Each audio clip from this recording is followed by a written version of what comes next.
Hello. If you're watching this video, it's because your company has partnered with Glassdoor in order to promote your employer brand and attract top talent. We're going to walk through a few of the basics of how to navigate Glassdoor to get you started. Ongoing, you of course have a Glassdoor team that's here to help. We of course look forward to working with you. Now on my screen, we're seeing what a company profile looks like on Glassdoor. Job seekers in the UK would see this view when researching what it's like to work at Apple. There's of course a lot of helpful information as far as reviews from Apple's current and past employees, salary information, a glance at what the interview process is like, etc. On Apple's profile, you'll also notice some banner advertising and job openings sponsored by other companies, and then of course Apple's ratings, reviews, photos, etc. Now, many companies are finding it important to really kind of join this conversation and influence candidates at the moment they're making their decision about whether or not to work for you. In this example, SAP has enhanced their profile and they're taking advantage of a lot of the different features available on Glassdoor. So we'll point out what these are, then we'll go into your Glassdoor Employer Center and show you how you can adjust these features for your own company. SAP here is using a fantastic big cover image at the top of the page. They've also featured a video here in this kind of circular module that pops out. It's a great video that talks about life at SAP. As we scroll down, you'll see that there's some basic company information. On the right-hand side of the screen, we're seeing job openings sponsored by SAP. There's also some helpful company updates, and we urge you to use these updates on your own profile. This is similar to how you're already posting updates on, say, Facebook, except on Glassdoor you know that your company's audience is actively researching what it's like to work there, so you can make the content of your updates hyper-targeted to their needs. There's a wonderful Why Work For Us section, and this is where a company can get very specific as far as the story that they want to tell to job seekers. You can control the titles of each of these tabs. You can have up to 5 of them, and you can dictate the photos and text featured within each one.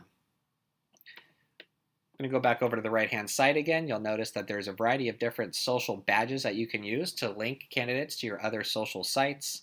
This also will enable a Twitter and Facebook sort of widget on the right-hand side here. As we scroll down, you'll notice that there is a featured review. SAP has decided to feature this review and make sure that this is kind of the first impression that job seekers get when reading reviews from employees about working at SAP. And again, wonderful photos section. Candidates spend a lot of time looking at photos to understand what it looks and feels like to work at a company every day. So we urge you to update this section regularly with some fantastic and compelling photos. A little bit further down is an awards and accolades section. We definitely recommend that you take advantage of this. Show off a little bit. You've probably received some great recognition. Let's make sure that candidates see that when they're deciding whether or not to work for your company. Now, it's important to start to talk about how to manage these things. Right now I'm on Glassdoor's own profile. After all, we get one too. And I want to show you how to access your Employer Center. You'll need to be logged in with your Glassdoor employer account. This is tied to your work email address as an account that either you signed up for or we've signed you up for, and you should have login details already. If not, go ahead and reach out to your Glassdoor team for assistance.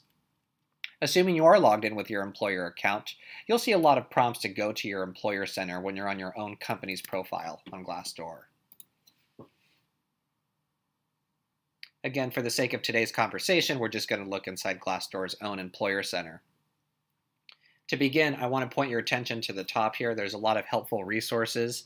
Some are Glassdoor specific, like do's and don'ts of responding to reviews, how to use Glassdoor data and analytics in order to improve your company and your candidate experience. There's also just some more general talent acquisition and recruiting guides and resources in here. So we certainly urge you to poke around, sign up for upcoming webinars, download ebooks, etc.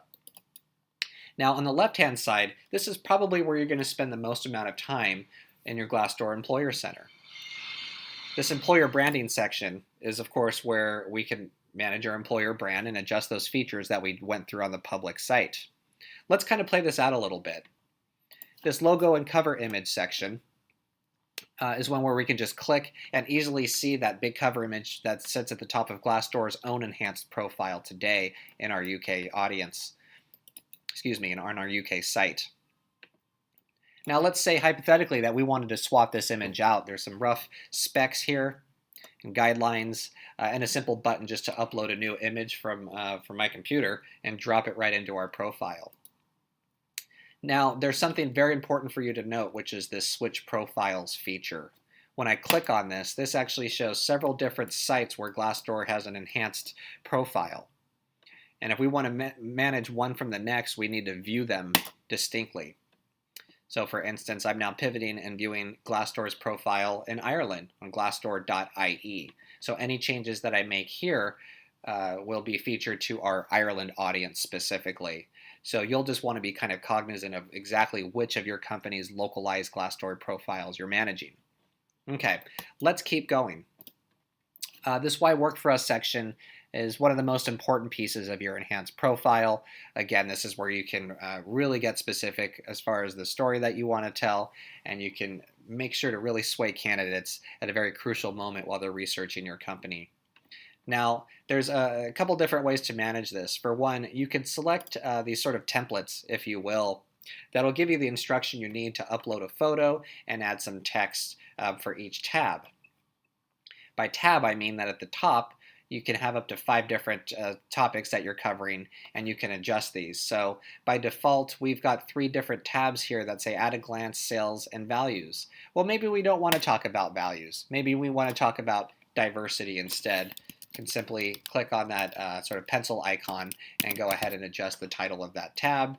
And of course, we can adjust the content that's included down below.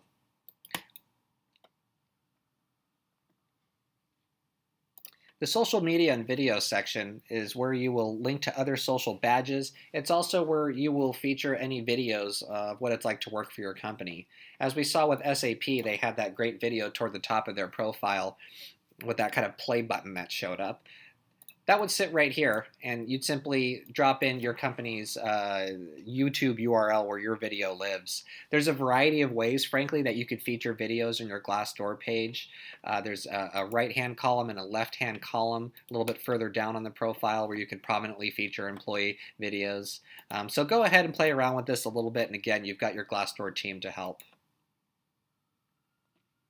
I'm going to leave you to kind of explore some of these other features as you go.